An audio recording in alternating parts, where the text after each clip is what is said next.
গ্রামে এক কাক বাস করত।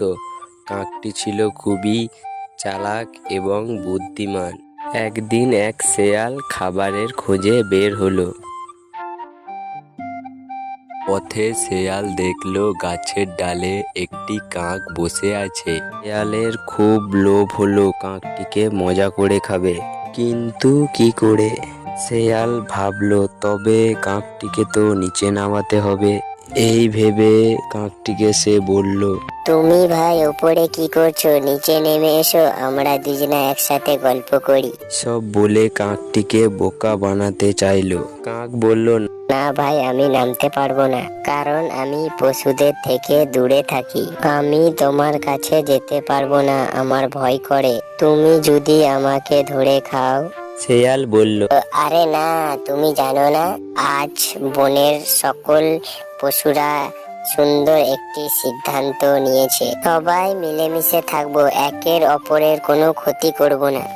আমাকেও না, তাড়াতাড়ি নিচে নেমে এসো, আমরা দুজনে একসাথে বসে গল্প করি। কাকটি শেয়ালের কথা চুপ করে শুনছিল। শেয়াল তাকে বোকা বানানোর চেষ্টা করছে। কাক বুঝতে পারলো। কাক শেয়ালকে বলল, তাই নাকি? এটা তো খুব ভালো কথা, আমরা এখন একসাথে থাকতে পারবো। কথা বলে কাক বনের দিকে তাকিয়ে রইল। শেয়াল ভাবতে লাগলো, কাক বনের ভেতরে কি দেখছে। তখন কাককে জিজ্ঞাসা করলো, তুমি বনের দিকে তাকিয়ে আছো কেন? ওদিকে কি দেখছিলে? কাক একটু চালাকি করে বলল, কিছু না। তবে মনে হলো কিছু বনো কুকুর এইদিকেই আসছে, এতক্ষণ ওদেরকেই দেখছিলাম। কথা শুনে শেয়াল আতঙ্ক হলো, ভয়ে পালানোর চেষ্টা করছিল। কাক জিজ্ঞাসা করলো, যাচ্ছ কেন ভাই? আর একটু অপেক্ষা করো, ওরা এলেই আমরা গল্প করব।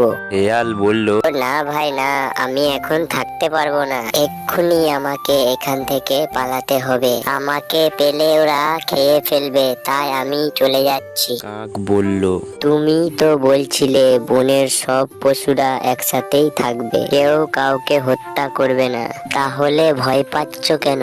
শেয়াল বলল, আসলে এই খবরটা এখনো কুকুরদের জানানো হয়নি, তোমাকে বলে আমি ওদের কাছে যেতাম। এই বলে শেয়াল ছুটতে পালালো। কাকটি তার জীবন রক্ষা করলো।